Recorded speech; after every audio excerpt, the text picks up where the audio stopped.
Hello friends, welcome to Anushath world. நான் உங்கள் அனு. இன்றைக்கி நம்மளோட சேனலில் நம்மளுடைய இம்யூனிட்டி பவரை பூஸ்ட் பண்ணக்கூடிய ஒரு சூப்பர்பான லஞ்ச் பாக்ஸ் ரெசிபி தான் பார்க்க போகிறோம். இதை இம்யூனிட்டி பூஸ்டர் அப்படின்னு சொல்லலாம், இல்லை வெயிட் லாஸ் ரெசிபி அப்படின்னு சொல்லலாம். அப்படி என்ன ரெசிபிங்க இது அப்படின்னு நினைக்கிறேன். உங்கள் மைண்ட் வாய்ஸ் எனக்கு கிளியராக தெரியுது. ஸோ இந்த அட்டகாசமான ரெசிபியை பார்க்கறதுக்கு முன்னாடி நம்மளுடைய சேனலை இன்னும் நீங்கள் சப்ஸ்கிரைப் பண்ணாமல் பார்த்துட்டு இருந்தீங்கன்னா சப்ஸ்கிரைப் பண்ணி வச்சுக்கோங்க. கூடவே அந்த ஆல் அப்படிங்கிற பெல் பட்டனையும் மறக்காமல் ப்ரெஸ் பண்ணிவிடுங்க. அப்போ தான் இது போல் வித்தியாசமான ரெசிபிஸ் நான் அப்லோட் பண்ணுறப்போ உங்களுக்கு உடனுக்குடனேயே நோட்டிஃபிகேஷன்ஸில் காட்டும். சரி, இப்போ வாங்க இந்த அட்டகாசமான ரெசிபியை எப்படி பண்ணுறது அப்படின்னு வீடியோக்குள்ளே போய் பார்த்துட்டு வந்துடலாம். இந்த ரெசிபி செய்கிறதுக்கு இன்றைக்கி நான் நெல்லிக்காய் எடுத்திருக்கேன். ஒரு 2 இல்லை 3 நெல்லிக்காயை நல்லா க்ளீன் பண்ணி வாஷ் பண்ணி கிரேட்டர் வச்சு சின்னதாக இருக்கிற கிரேட்டரில் இப்படி பூ போல் நல்லா துருவி எடுத்துக்கோங்க.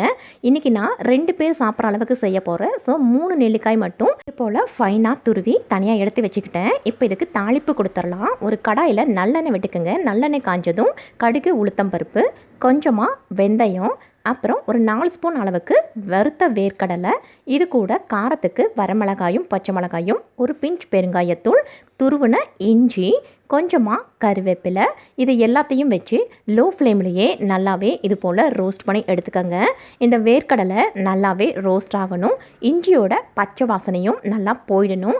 அது வரைக்கும் இப்படி நல்லா ரோஸ்ட் பண்ணிவிட்டு ஒரு பெரிய வெங்காயத்தை கட் பண்ணி போட்டுக்கோங்க. பெரிய வெங்காயம் ஆப்ஷனல் தான், வேணும்னா சேர்த்திக்கோங்க. இல்லைன்னா இது போல் ஃப்ரைட் ரைஸ் ஐட்டத்துக்கு வெங்காயம் அவ்வளோ தேவைப்படாது.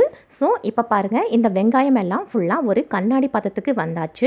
இப்போ இது இருக்கட்டும். இந்த ஸ்டேஜில் நாம் துருவி வச்சுருந்த இந்த நெல்லிக்காய் துருவலையும் சேர்த்திட்டு இது கூட 1/4 ஸ்பூன் மஞ்சள் தூள், 1/2 ஸ்பூன் தனி மிளகாய் தூள், கொஞ்சமாக இதுக்கு தேவையான அளவு உப்பு சேர்த்து இதையும் நல்லாவே ஒரு ரோஸ்டிங் கொடுங்க. இந்த உப்பு காரம் எல்லாம் இந்த நெல்லிக்காயோட நல்லாவே கோட் ஆகி நல்லாவே இது போல் ரோஸ்ட் ஆகணும். ஸோ அது வரைக்கும் நாம் நல்லா ரோஸ்ட் பண்ணணும். லோ ஃப்ளேமில் வச்சுட்டு இதை லிட் போட்டு கவர் பண்ணி ஒரு 5 நிமிஷத்துக்கு நல்லா குக் பண்ணி எடுத்துக்கலாம். இடையில ஒரு தடவை நல்லா கிளறி விட்டுக்கோங்க, ஏன்னா இது அடிப்பிடிக்கவும் சான்சஸ் இருக்குது. ஸோ இடையில ஒரு தடவை நல்லா இப்படி கிளந்து விட்டுட்டு அதுக்கப்புறம் அகெயின் மறுபடியும் க்ளோஸ் பண்ணி லோ ஃப்ளேம்லேயே வச்சு ஒரு 5 நிமிஷம் இந்த மசாலாஸ் எல்லாம் இந்த நெல்லிக்காயோட இது போல் நல்லாவே செட் ஆகிற வரைக்கும் இது போல் நல்லா ரோஸ்ட் பண்ணி எடுத்துக்கோங்க. இப்போ பச்சை ஸ்மெல்லாம் போய் நல்லா மணமாக வாசமாக இருக்குது. இப்போ இது கூட ஆல்ரெடி நான் உதிரியாக இது போல் ஒயிட் ரைஸ் வடித்து வச்சுருக்கேன். இப்போ இதையும் இது கூட நம்ம சேர்த்திக்கலாம். கொஞ்சமாக இது போல் சேர்த்துங்க. இப்படி உதிரியாக இருக்கிறப்போ எந்த ஃப்ரைட் ரைஸ் ஆனாலும் சூப்பராக இருக்கும். இப்போது இது கூட ஒரு கைப்பிடி அளவுக்கு கொத்தமல்லியையும் சேர்த்துக்கலாம். அப்புறம் இதை ஒரு 5 நிமிஷம் மறுபடியும் அப்படியே லோ ஃப்ளேம்லேயே வச்சுக்கலாம். 5 நிமிஷத்துக்கு அப்புறம் இது கூட குழந்தைங்க சாப்பிட்ற மாதிரி இருந்தால் ஒரு ஸ்பூன் நெய் கலந்துட்டு அதுக்கப்புறம் மெதுவாக உள்ளேருந்து லைட்டாக இது போல் கிளறி விடுங்க. நாம் இப்படி கிளறப்பவே அவ்வளோ வாசமாக சூப்பராக இருக்குங்க. நார்மலாகவே நெல்லிக்காய் சாப்பிட்றதுக்கு நாம் எல்லாருமே ரொம்பவே கஷ்டப்படுவோம். ஆனால் கண்டிப்பாக நெல்லிக்காய் சாப்பிட்டே ஆகணும் அப்படின்னா அதை நாம் ஜூஸாக போட்டு குடிப்போம். அப்போவும் குழந்தைங்களெல்லாம் நம்மளால் சாப்பிட வைக்க முடியாது. அது மாதிரி இருக்கிறவங்களுக்கும், இல்லை நெல்லிக்காய் கண்டிப்பாக எனக்கு பிடிக்கவே பிடிக்காது அப்படின்னு அடம் பிடிச்சு சொல்கிறவங்க கூட இந்த மாதிரி ரைஸ் செஞ்சு கொடுக்குறப்போ கண்டிப்பாக விரும்பி சாப்பிடுவாங்க. ஏன்னா இது நெல்லிக்காய் ரைஸ் போலவே தெரியாது அவங்களுக்கு. நம்ம அந்த அளவுக்கு நல்லாவே ட்ரை ரோஸ்ட் மாதிரி பண்ணியிருந்தோம். இந்த சாதம் அவ்வளோ சூப்பராக ஹெல்த்தியாக இருக்குங்க. கண்டிப்பாக செஞ்சு பாருங்கள். இதை லஞ்ச் பாக்ஸ் ரெசிபின்னு கூட சொல்லலாம். குழந்தைங்களுக்கு இந்த மாதிரி செஞ்சு கொடுக்குறப்போ அவங்களுக்கே தெரியாமல் இந்த நெல்லிக்காய் சாதத்தை அவ்வளோ விரும்பி சாப்பிடுவாங்க.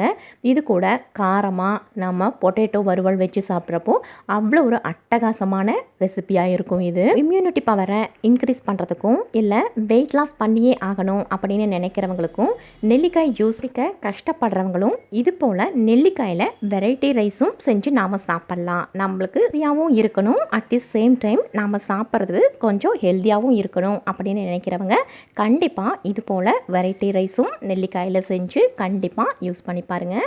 அவ்வளோ அட்டகாசமாக இருக்குங்க.